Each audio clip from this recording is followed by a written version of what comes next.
and welcome to episode number 77 of the Introvert Biz Growth Podcast, the show where I talk to introverts who grow their business and make a difference.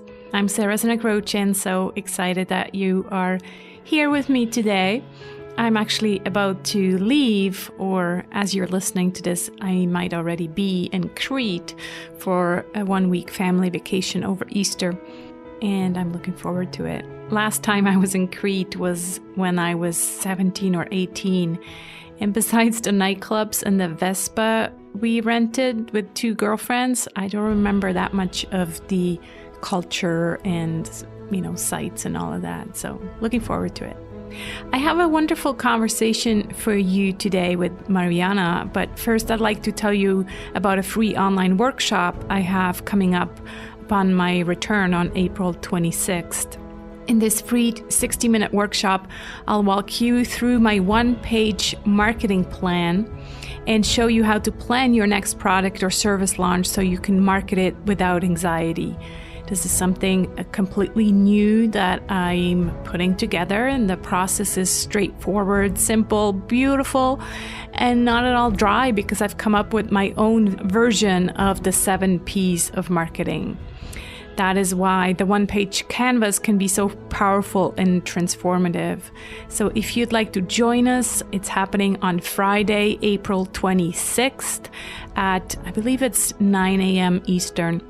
You can sign up at sarahsantacroce.com/1, so in letters, ONE-page. So sarahsantacroce.com/1-page. And you must attend live, so this is not your typical webinar where you just sign up and hope for the replay. You really must attend live to gain access to the workshop. No replays will be provided, so clear your calendar and attend if you know this is speaking to you. And I'm sharing this with my community because I really want your business to succeed. And in order to do that, I'd like you to be able to market it with authenticity and anxiety-free. At the end of the presentation, I'll also reveal the content of my new anxiety-free marketing program, which starts in its 2nd beta round on May 6th. I really hope to see you there. But now back to today's guest. Mariana is a certified business coach and consultant and international best-selling author. She helps seasoned coaches and consultants scale their business by creating and launching their profitable group coaching programs. She uses her background in brain science, hospital administration, and 12 years of marketing, sales, and business experience to help you get results for your clients at scale, market in a way that attracts your ideal clients, and convert followers to group coaching clients through service-based selling. She has been featured in various podcasts, blogs, and online courses, including the Huffington Post, Today.com, and the Millionaire Insider Extravaganza. Through working with hundreds of businesses, she has empowered them to increase their profit and serve more people all over the world with group coaching. You can catch her podcast, The Impact Driven Entrepreneur, on her site, impactdrivenentrepreneur.com. So without further ado, here's my conversation with Mariana.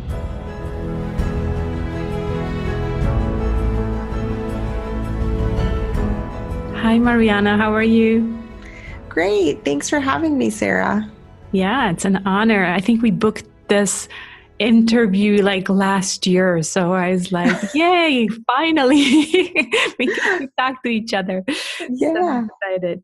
Well, wonderful. Well, I just read the official bio in the intro, but sometimes they're a bit stiff. Like, I'm not saying yours is stiff, but we write those bios, right?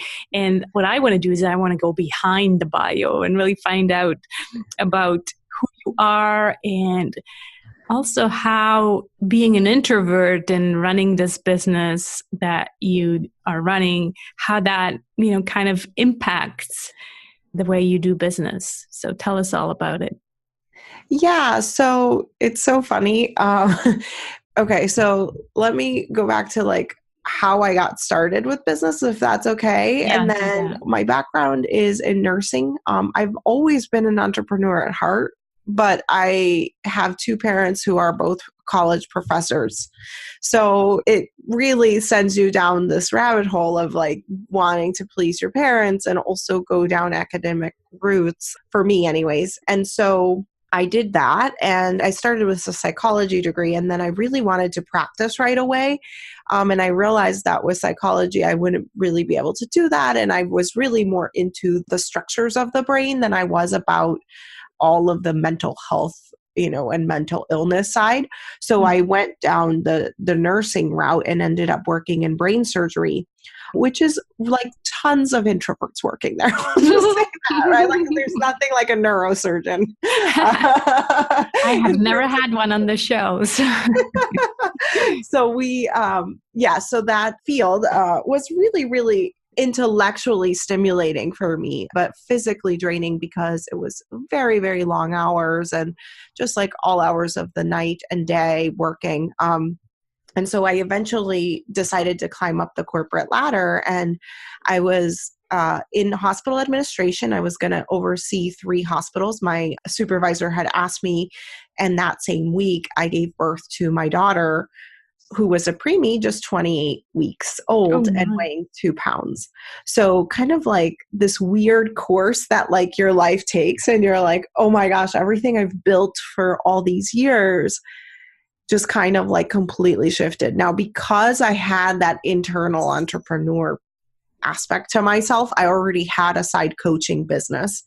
So I had the side coaching business, and I just went all in with that while taking care of my daughter. And it was very hard for me because having to sell when you aren't used to selling and you're just used to the service side of a business was very difficult for me.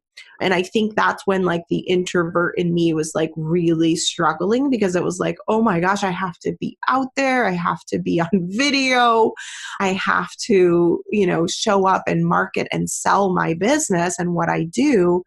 But I have no idea how to do it at the time. I was like, I had done some sales to get me through nursing school, but I didn't feel like I was like a salesperson, And then the other piece was, having to work through that internal dialogue of, do I look okay on camera? Am I saying the right thing? And like all of that. So I really I think it was the situation and the circumstance of like, okay, I could either hire an ICU nurse to come and watch my daughter at home, because even when she came home on breathing monitors and machines and was like needing intensive care from me 24/7. So I thought, okay, I can either hire a nurse or I can just like show up, and luckily I'm trained to do this, So I decided that like that was worth it for me to get to be with my daughter during that time and to be her sole provider and just like really take care of her. And that was enough of a driver for me to be like, I know I have all these introvert stories and I'm willing to do this for my daughter. Wow. How lucky was your daughter to be born into a family where, you had this knowledge, you were able to take care of her, right? Anyone else would have had to have her at the hospital, I guess. Way longer. Yeah. I was very blessed in that, in having, getting her to be home. And even though she would have had to stay at least another 3 months until she came off those monitors. Wow. So, yeah. So what happened after? So you took care of your daughter for, I guess, a year, or how long did you? Yeah, she was on monitors for, the first 68 days. So the first 2 months, 2.5 months or whatever. The first 2.5 months she was in the hospital. And then when she came home, I was taking care of her while working on my business. So basically I'm trying to see where you're at. So you just had this huge opportunity to oversee 3 hospitals, right? Then all of a sudden your daughter was born early. And at the same time, you're like, okay, I'm not pursuing the hospital avenue. I'm building my own business. Am I getting this right? Is this all Yes, happening at the I same time? already had like a coaching business I was doing on the side. The side Because business that yeah, you've because been focused on completely. Wow. yeah, it Okay. was just a side thing. And, it was kind of one of those things, like I've always been an entrepreneur. I've always wanted to do business and I always wanted to do things my way. And so as like I loved hospital administration, but you have no control, right? It's like the people from the top are telling you, this is what you have to do. This is this, and this. And I wanted a little bit more control. And that's how I even got started with doing my side business. And at the time my daughter was born, my son was only 16 months. So I had another child that I was kind of like, okay, maybe someday like my business would allow me to have more flexible schedule than what I have at the hospital. But it was never something that I thought was going to happen that quickly or that suddenly. Right. So what I find interesting is how before you said you were surrounded by all these introverts, and then all of a sudden you were in this role where now you had to go out there and promote your business. And so you did that, and now you're actually helping other entrepreneurs promote their business and get sales. So tell us a little bit about that. Yeah. So basically what happened is I had no choice but to sell. Mm-hmm. Like it was like, okay, are you going to sell or are you going to go back to the corporate job? And like I said, I worked at GNC, which is like very minimal sales compared to what I do now, but like it was a sales role. So I would make commission on, vitamins and things that I was selling. So I had a very basic understanding of how sales went, what to do, what factors influenced. In fact, it was so funny because when I was working at GNC, I remember the days I would wear my glasses, I would sell way more than the days that I wouldn't wear my glasses. Great. And I'm like, I'm going to run out and buy glasses. I'm like, how is this even possible? That is so funny.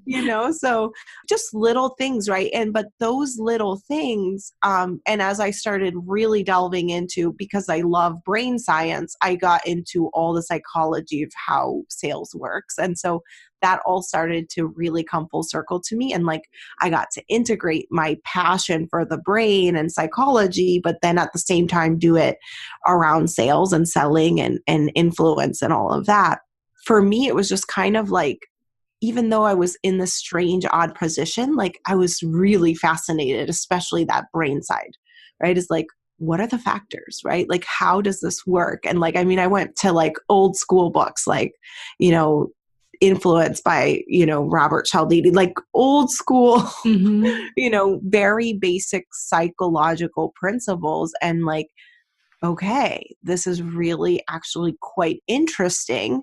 And I got to take that more like clinician approach, which has always helped me, right? Like how I was able to process and do the things I did in the hospital was because I took a very clinical approach, right? Instead of it being personal, right? Like if, for example, in the ICU, right, sometimes you get patients in there who are diagnosed brain dead or are about to, right? So instead of me taking it personally, what I would do is say, okay, how can I support and serve this family? What could I do that would help them to, really accept this diagnosis, right? How can I, be a better clinician or supporter for this person? And that like shift for me made it no longer about me and like me trying to process the emotions of what my patient's going through, but instead made it about the family and about service. And that's really what my brand and my business is all about. So my business is called Impact Driven Entrepreneur. And it's about how we can actually sell when we think about things from a place of service. Right. Yeah, I noticed you had our common friend Farnoosh Brock on the podcast recently, and Farnoosh and I have talked about this on my podcast before, and we kind of keep in touch with each other. Because I do the same thing on LinkedIn. So I have a program that's called LinkedIn Social Serving. And it's the same thing. It's all, selling. Yeah, you probably heard about social selling before. Well, what I don't like about this term is the word selling, because we don't usually sell on social media. So I transformed it to social serving, and it sounds like you have the same values, and it's all about serving your audience, and that's how eventually you get to the sale, right? Yeah, and I feel like when we think of sales, I mean, traditionally or, through our experience, I mean, for me, this was definitely my story, is like sales is something I have to do to someone or like convince them, right? Like, and that's not my approach at all. I think instead what we can do is say, you know what, like, I know that what we have here is valuable. I also really value and honor that person. Let's see if it's a fit together. And if not, I'm going to like lovingly refer them somewhere else, or if they have a problem. If not, I don't have any ethical bounds to making sure that they get help, right? But I feel like if someone comes to you with a problem, or for me anyway, I am compelled and like ethically it's my duty to help them fix that problem. Yeah. Whether I can do it or I have to say, you know what, I don't do that, but I'm going to find you someone that will, or I'm going to, actually I can connect you to Sally. She does that, right? And just coming at it from that very loving place so that it's a win-win for that person. Yeah, exactly. What would you say related to that is kind of your biggest strength as an introverted entrepreneur? Yeah, I think the biggest strength is probably just being willing to let things come slowly, right? Like, I don't know if that's like an extroverted problem, but my husband's an extrovert, right? And like that patience and like the just allowing that slow change is less his style, right? Than it is for me. But for me, what I do is I just say, you know what, like, I'm going to do this for 10 years and I don't care if I make $1 million tomorrow. I'm just here for the long run. So what has come up before is more, maybe not patience, but definitely consistency and kind of like just sticking with it. I think that's definitely an introvert trait. Yeah. Yeah. And I try to think of my goals, and especially like more and more and more as the online space is getting louder for us introverts. It's like, how do we, when we don't necessarily want to be loud, how do we stay relevant, right? And for me, what I have found is it's in those true principles of staying with principles, right? So it's not like I sat there and studied, Instagram marketing that's going to make me $20 million tomorrow. I went and studied like principles of psychology, right? It's like, I want things that are going to last. And I think as introverts, like, we don't have to be the loudest. We can use our beautiful powers of being like either really powerful or like really wise, right? Like, we don't have to be loud. We can just be really knowledgeable or really persistent. And maybe we can just be different, because I think there's a return to, people are kind of done with the loud, and, because once you're loud, it's almost like you always have to get louder and louder. And that's what everybody's trying to do. They're getting louder and louder and more ads and more, this and that,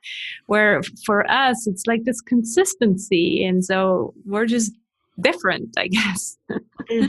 Yeah. And that's the thing too, is like, we can just stay with that persistence over time rather than having to be louder. Like, because the loudest person is not always going to be the loudest person. It's going to be outplayed by somebody else. Exactly. And then they're going to have to take it up a notch. Instead, we are just steady. Yeah. What would you say then is a challenge, something that till this day you find more challenges in because you're introverted? Yeah, it's still definitely hugely energy management, especially as a mom. So when my kids were home, like before I had them in daycare, it was that like constantly having to be around people. Like, even though they're my children and I love them, I need some time, for myself. And then at one point, when my practice was doing very well, I had 15 one-on-one clients. I had a part-time VA and my 2 kids were under 2, you know? Wow. So that energy management was just like the hardest thing for me, and setting those boundaries around, okay, what do I actually need and how can I actually give that to myself, right? With the boundaries and the circumstances that I have, because you can't like give back your kids. So for me, it was okay, I need to put them in daycare, even though that's a big reason of why I left corporate. But I can do it on my terms, right? I can say I'm going to pick them up at 2:00 on Friday because I want to. I can say I'm only going to take client calls 2 days a week, and the other days are my content creation days. Just that more energy management. And I've just gotten better at tuning into what I need over time, but it's still not perfect. Yeah. And I think especially as moms, right? And kind of with society pressuring us to be there for our kids, and I'm totally with you. It is hard, even if it's family members, whether it's our kids or our husband, or it's still people. And so sometimes it's hard to crave out that time for ourselves. Yeah, I'm totally with you there. All right. Take us to an aha moment, a place or a time where you had this light bulb go on for yourself in business or in life. Yeah. So for me, it was when I had those 15 clients. Right. And I had, I think 5 calls in one day where I explained a very similar process to all 5 people. And I said, this is just not a good use of my time. Right. And so that was really when I started getting into how can I make this more effective, more efficient, and more basically introvert friendly, right? Because like there's no use in me spending 5 hours with people when I can just do it once or have a video or something. So I started looking at my options. It was not a perfect, beautiful journey. I wish it was, but I eventually tried doing membership sites and courses and like all these different ways to scale from the one-on-one practice to a more leveraged model.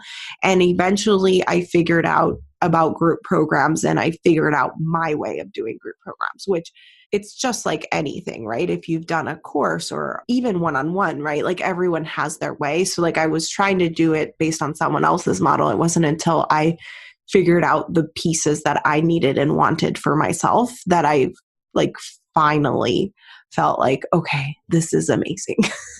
But that was a huge aha for me. And that led me down that journey to now getting to teach what I teach now. Right.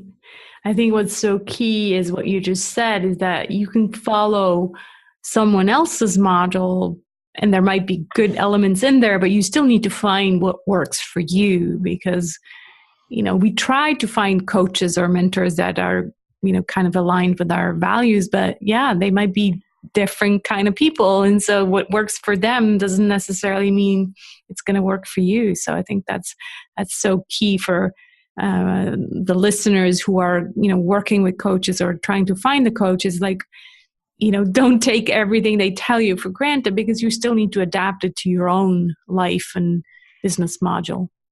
Yeah, absolutely. Yeah. And I'm so grateful for all my coaches and mentors, and I'm grateful that I listen to myself. Yeah. And that's available to everyone, right? And sometimes that means, doing it wrong the first time, because you only find out that that's not working if you're actually doing it, right? So, yeah. Yeah, absolutely. Definitely been there.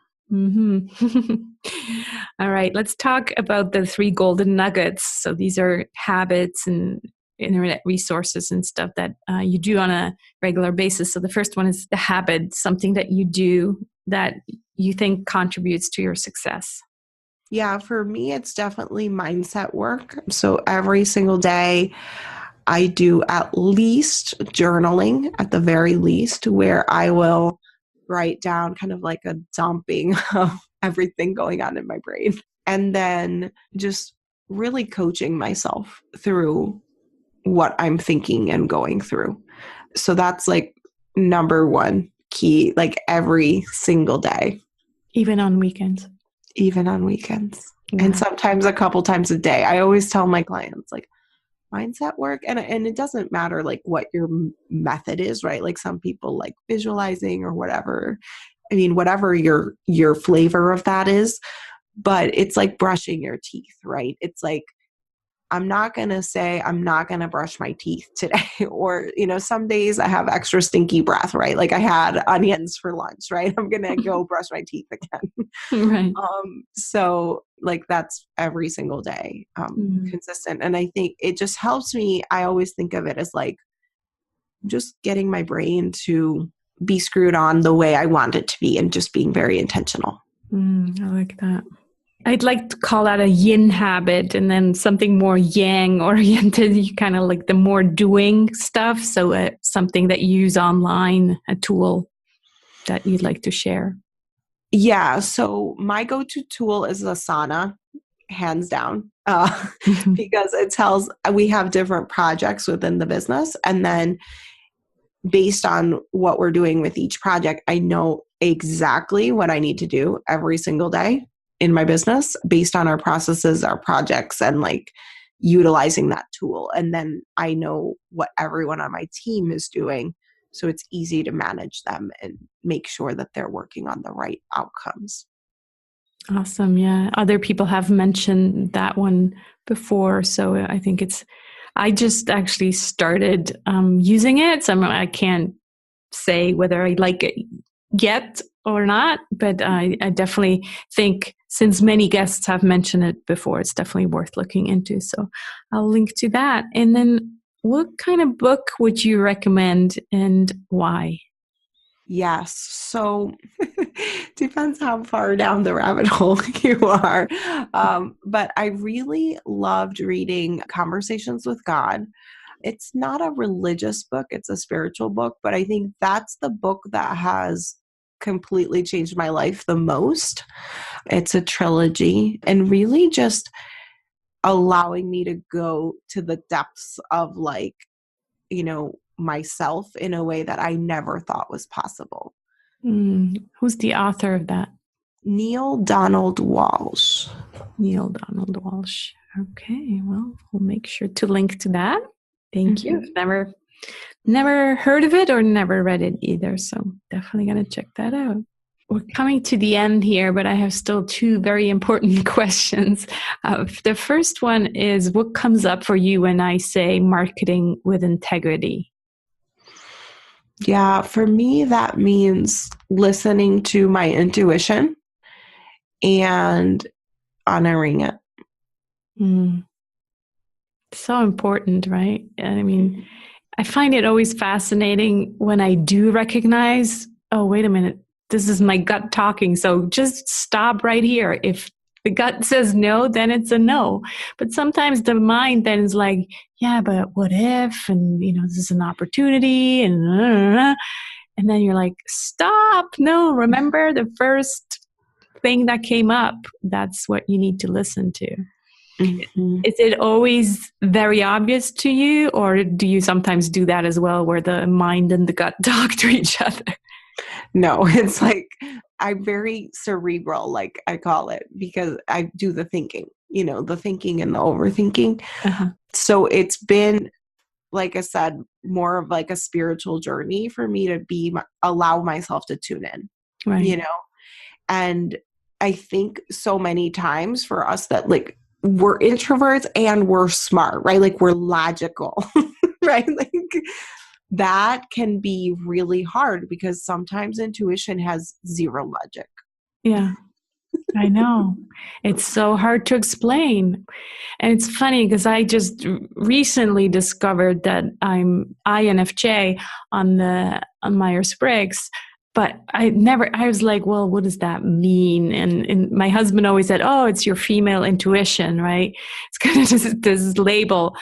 I'm like, well, I have other girlfriends who don't seem to have that. So yeah, that's when I really discovered, oh, so this is something, it's not tangible because, yeah, like you said, there's no logic to it, but it's something that I should pay more attention to because it's there for me. So, yeah, I have one of my assistants is an INFJ, and like for her, I think that feeling is really her superpower. So it's like I'm an INTJ. I was sure, yeah. Yeah. So like I go into thinking, right? Yeah. And I suppress feelings. So for her, when I am meeting with her, I will say like, how do you feel about this? Right? Like I'm very intentional to say about the feelings, because if that's not my strength, like we need to work together, right? On making that a cooperative relationship. And then what I think is so fascinating about her is how good she is with people.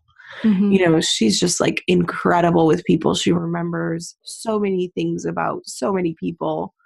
She does all of our social media management. So it's just like, wow, this is such a beautiful gift, right? And me being the thinker, right? Like I want the process. And you need both, you know, ideally you have a team member out of each of the 4 letters and then you're the perfect team. Right. And that's the thing, right? Like social media, humans, and business is not only processes. Like I think that's a part of it, right? Obviously it's an important part too, but like so is the people and so are the feelings. And it's just been a really beautiful blend, like seeing that with our partnership. Yeah, that's great. Wow, I think we could keep on going and going. But I want to ask the last question, which is kind of a mindful ending. So what are you grateful for today or this week, Mariana? Oh my gosh, it's going to make me want to cry, but just my children and then being alive. We had a family member's best friend whose child died this week. And it's just like another cool thing mindset-wise. I've been reading a book about Stoicism, and I think it's called The Guide to the Good Life. In Stoicism, you practice like actually losing things that you love, right? And like what could be more surreal of an experience than having this happen this week as I'm reading this book. And so I think for everyone, it's that sometimes in the day-to-day, we just take those things for granted, right? We think our child's going to wake up tomorrow or we're going to wake up tomorrow. And instead it's like, you know what? We are so lucky. Like we have another day. And that may seem really dark, but at the same time, it's like the most beautiful gift in the world. Yeah, so true. And that's what I do on a daily basis is having this, you know, these 3 things you write down that you're grateful for. And then it's funny when you do things on the repetition, you're like, well, today I really can't think of anything. And instead, all you need to do is just, you know, look at yourself, look at your hands, look at your feet, and I don't know, look outside. And there's so many things that we take for granted, like you said, and instead we should be grateful for them. So yeah, beautiful. Thank you so much. Thank you so much for sharing this time with me and being my guest. It's been a wonderful conversation. Thank you, Mariana. Thank you. Thanks for having me, Sarah.